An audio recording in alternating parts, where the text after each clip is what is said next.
স্বামী গম্ভীরানন্দজির পাবন স্মৃতি।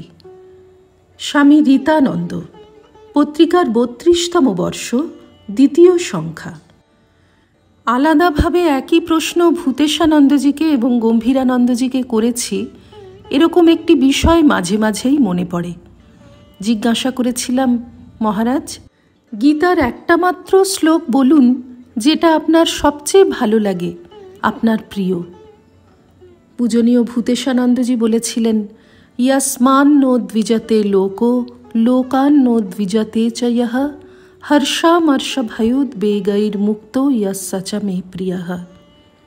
আর গম্ভীরানন্দজি বলেছিলেন, বিহায় কামান ইয়ঃ সর্বান পুমাংশ্চরতি নিঃস্পৃহঃ নির্মমো নিরহংকারঃ স শান্তিমধিগচ্ছতি। অনেকেরই জানার আগ্রহ থাকে গুরু এবং গুরুস্থানীয় মহারাজদের জীবনের দর্শন বা অনুভূতি সম্পর্কে আমরা কিছু জানি কিনা বা শুনেছি কিনা। সাধারণত রামকৃষ্ণ সংঘে দর্শন বা অনুভূতি নিয়ে লেখালেখি বা বলাবলিকে খুব একটা গুরুত্ব দেওয়া হয় না। আবার একেবারেই উপেক্ষা করতে হবে বা সম্পূর্ণ গোপনই রাখতে হবে এমন বাধ্যবাধকতাও নেই। একথা সত্য যে দর্শন বা অনুভূতির বিভিন্ন স্তর বা পর্ব রয়েছে। সাধক নিজে সেসব স্তর বা পর্যায়ের মধ্য দিয়ে উত্তীর্ণ না হলে সেসব বোধগম্য হয় না। স্বীকার করে নেওয়া হয় দর্শন বা অনুভূতি চূড়ান্ত নয়, এগুলি উদ্দেশ্য বা লক্ষ্যের দিকে এগিয়ে যাওয়ায় এক একটি মাইল ফলক বা আলোকস্তম্ভ। এসব নিয়ে চুলচেরা বিচার অবান্তর প্রয়াস মাত্র। এতে বিভিন্ন গুরুর মধ্যে তরতম ভেদাভেদকে প্রশ্রয় দেওয়া হয়। আবার বলা হয়, আধ্যাত্মিক অনুভূতি সম্পূর্ণ গোপনে থেকে গেলে উপযুক্ত সাধকেরাও বিশ্বাস ও আস্থা স্থাপনের জন্য কোনো ভিত্তি বা আদর্শ স্থানীয় নজির পাবে না। এই দুটি ভাব বা মতের সমন্বয়ে রামকৃষ্ণ সংঘে দর্শন বা অনুভূতিকে দেখা হয়। আর যখন সেই বিষয়গুলি উৎসাহ উদ্দীপনার কারণ না হয়ে কেবলমাত্র বাগাড়ম্বর বা গেঁড়ে ডোবা সৃষ্টির কারণ হয়, তখন তা সর্বতঃ পরিহারযোগ্য।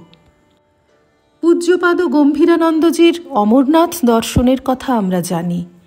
দর্শনের পর পূজনীয় আত্মস্থানন্দজি জিজ্ঞাসা করলেন, কেমন দর্শন হলো অমরনাথ?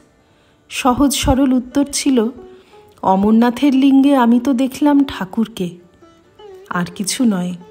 বলা হয়, দর্শন বা অনুভূতি হলো উপযুক্ত অধিকারীর অনুষঙ্গ বা স্বাভাবিক সঙ্গী। সেগুলিই লক্ষ্য নয়, এখানেও তাই। সেগুলি তাঁদের জীবনে সহজাত। একবার গম্ভীরানন্দজি খুব একান্তে এক সেবককে বলেছিলেন, বেলুড় মঠে স্বামীজির দেখা পাওয়া খুব সহজ রে, একটু কেঁদে কেটে রাতভর তাঁর মন্দিরে জপধ্যান করলেই তিনি দেখা দেন।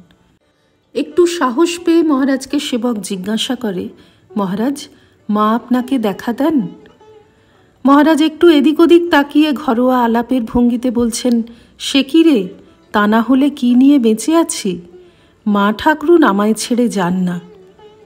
সেবককে স্তম্ভিত করে প্রণামের ঘরে ঢোকার চিলতে বারান্দার বাঁ দিকের কোণটি তর্জনী দিয়ে দেখিয়ে মহারাজ বললেন, আমি যখন এখানে বসে থাকি, মা ঠাকুরুন তখন ওখানে বসে থাকেন, আর আমি যখন ঘরে যাই, মাও তখন আমার সঙ্গে সঙ্গে ঘরে গিয়ে বসেন। তা না হলে কিভাবে আছি? মন্তব্য নিষ্প্রয়োজন। কেন এই স্বীকারোক্তি? শুধু আমাদের মনে আশার সঞ্চার করার জন্য।